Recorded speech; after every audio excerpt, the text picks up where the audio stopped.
Hey guys, welcome back to the channel. Today we've got some pretty big news from EA regarding the 10 best left and right wingers based on attributes going into NHL 23. Always a hot topic. We're going to dive into the ratings as well as how they compared to last year to see what really changed year over year from the 10 best left and right wingers in the game. Let me know your comments down below on who you agree with, disagree with, and who was just straight up disrespected. Guys, I'm pushing for 40,000 subscribers on YouTube. I'd really appreciate it if you do watch my channel and enjoy the content. Hit the subscribe button. All right, let's get into the 10 best left and right wingers in NHL 23. All right, now we'll take a look at the top 10 right wingers in NHL 23. I've also thrown up on the screen the 10 best from NHL 22, so we'll take a look at the movers from that list year over year. Coming in at number 10, Jordan Kyrou, after kind of his coming out party at the All-Star game, showing off that incredible speed. And then, I mean, for anyone that does not watch the St. Louis Blues or really pay attention to them, I think his Evo card made people really kind of check into how good of a player he's become as a Sharks fan. As a Sharks fan, I've seen him a ton of times over his young career,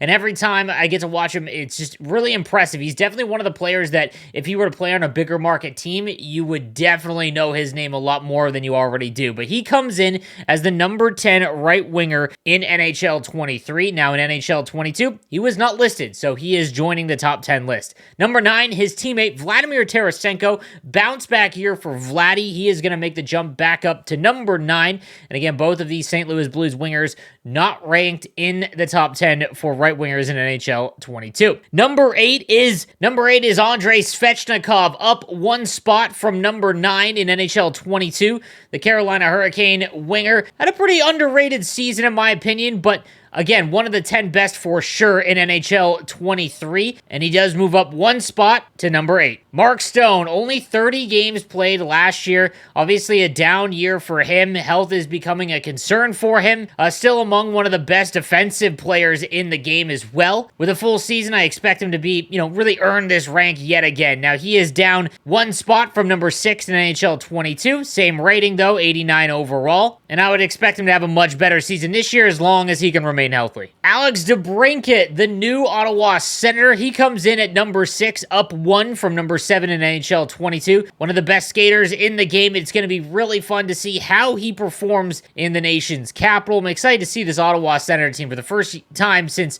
Erik Karlsson was in his heyday. The Ottawa Senators finally have some buzz about them again, and it'll be fun to see how Alex DeBrincat does on that young team. Mitch Marner comes in at number 5, remaining in the exact same spot that he was in NHL 22 after a 97-point season in only 72 games, securing himself among the best right wingers in the National Hockey League. I feel like this is one of the more hot topic ones because of how well he's performed. It is pretty tough to crack into that top 5 though, so let me know in the comments section if you agree or disagree. David Pastrnak falls one spot from 3 to 4 in NHL 23. Kind of a down year points-wise, but he had 40 goals, among one of the best goal scorers in the NHL. No complaints here. Definitely in the top 5 among right-handed wingers. He is going to need to have a big season for the Boston Bruins to carry that squad with all the injuries to start the year. Mikko Rantanen of the Colorado Avalanche jumps from 4 to number 3 after 92 points in 75 games and becoming absolutely instrumental in their cup run. Again, no complaints here. I think among the 5, you might be able to change the order up, but I think that these 5 are pretty strong. Mikko Rantanen comes in at number 3. Coming in at number 2, keeping the same spot from last year, Nikita Kucherov is the second best right winger in NHL. 69 points in 47 games, and health obviously becoming an issue for Kucherov as he gets a little bit older, but still among one of the best point producers when he is on the ice. Now, because he only played in 47 games, maybe you can move Rantanen ahead of him just because of Rantanen's ability to stay healthy for the majority of the season, but you really can't argue the point production when he does play, so he comes in at number 2. And then for the second straight year, Patrick Kane from the Chicago Blackhawks is your highest rated right-handed winger. 92 points in 78 games for him. Again, still among one of the best in the world, and again, really no complaints here in that aspect. I think the top 5, like I said, could be changed in any order, but I'm not really that upset about the number 5. Let me know what you think in the comments section down below. All right, guys, now on to this year's top 10 rated left wingers in NHL 23. Again, the prior year's top 10 is listed on the left. Coming in at number 10 is Philip Forsberg from the Nashville Predators. He had a pretty incredible year. And again, I think that because he plays in Nashville, maybe that's a little bit overlooked. But 84 points in 69 games, 42 goals for Philip Forsberg. Definitely someone I think deserves to be inside the top 10. And he's knocking out Jake Gensel, who falls from 8 all the way out of the top 10 this year. The remaining players, they all just change positions essentially. Moving on to number 9, Gabriel Landeskog. And I think that his rating is probably more due to the heavier game that he plays. So again, when you consider overall rating, you got to take in all of the ratings. And while he isn't as a prolific scorer as some of the other guys on this list, he definitely plays a lot harder than most of them. 59 points in 51 games, including a 30-goal season for Gabriel Landeskog. You could argue that he falls down to maybe number 10, Forsberg, but when you take into the account the last few years and his ability in the Stanley Cup playoffs this year, I mean, I guess, again, you can't really argue it all that much.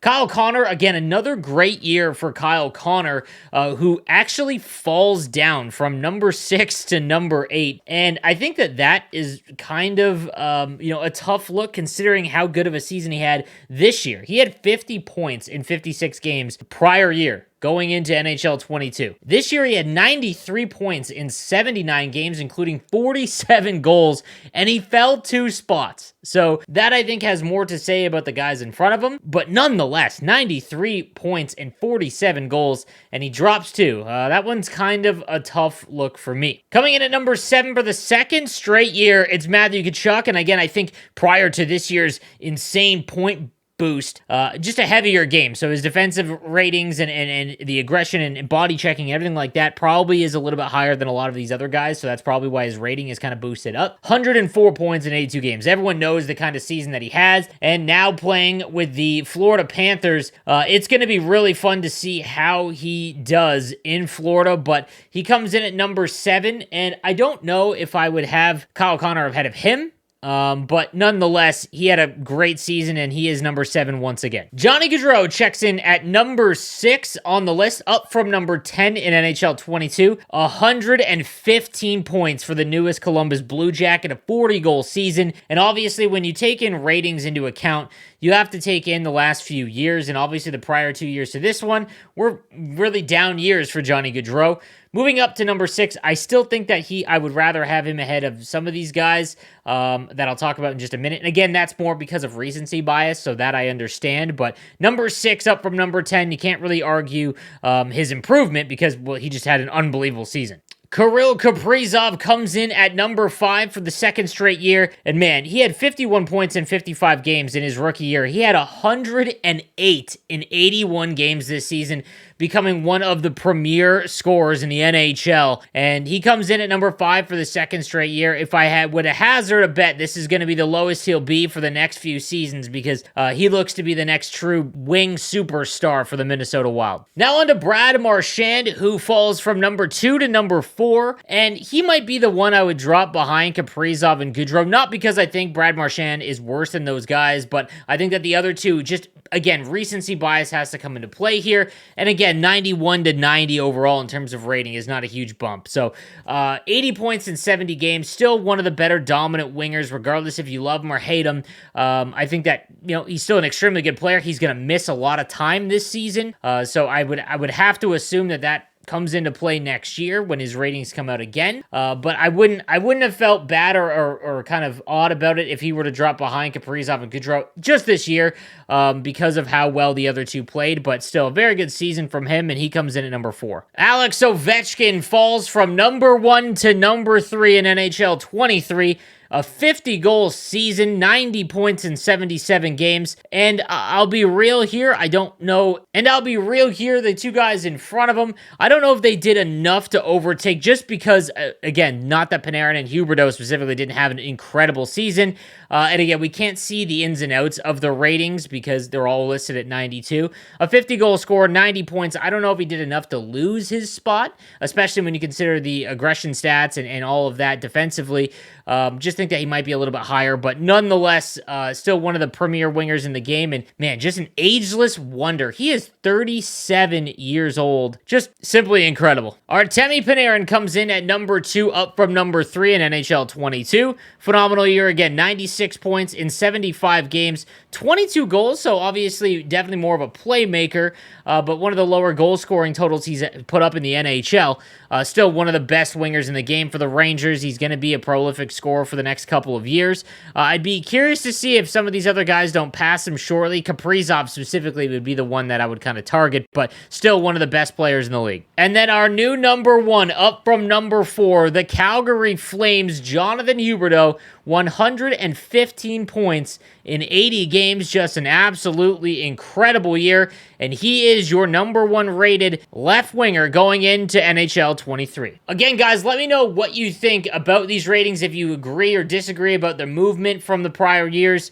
They did stay mostly the same. I mean, the only new players that we got this year prior to last year was Tarasenko as well as Kyrou. And then on the left wing front, basically it was just Gensel falling out and Forsberg jumping in. So not a lot of movement there. Let me know what you guys think in the comment section down below. And then lastly, we got the top 10 fastest wings going into NHL 23. And I'm not going to lie, these are always going to be the most sought after players early on in Hockey Ultimate Team before size catches up with the skating. These are always some of the best cards to get because speed gives such an advantage. Gaudreau at number 1, not really a surprise there. So given the fact that he has a 90 overall, speed being at 93, obviously going to be a really usable card early on. Again, before some of the bigger defensemen and bigger forwards kind of catch up in the speed department. Taylor Hall, he is perennially the the prime cheap card to go after in Hockey Ultimate Team, and there's nothing changing here. Kasperi Kapanen in NHL 22, again, another great card to go after in Hockey Ultimate Team early on because he's a low 80 overall. You could throw him on your team and burn by pretty much everyone in the game. Got Artemi Panarin at 92, Nick Ehlers at 92 as well. Anthony Duclair from the Florida Panthers, he's up at 92. Patrick Kane with the same as well. Nikita Kucherov, David Pastrnak, and Alex DeBrincat all at 92 speed as well. Let me know what you think in the comments section down below about all these ratings, and I will continue to cover all of the future positions as well as they come out as we get closer to NHL 23. Guys, again, thank you for watching. Be sure to give the video a like and subscribe to the channel for the most up-to-date news, tips, and info in NHL 23. Have a good one, guys.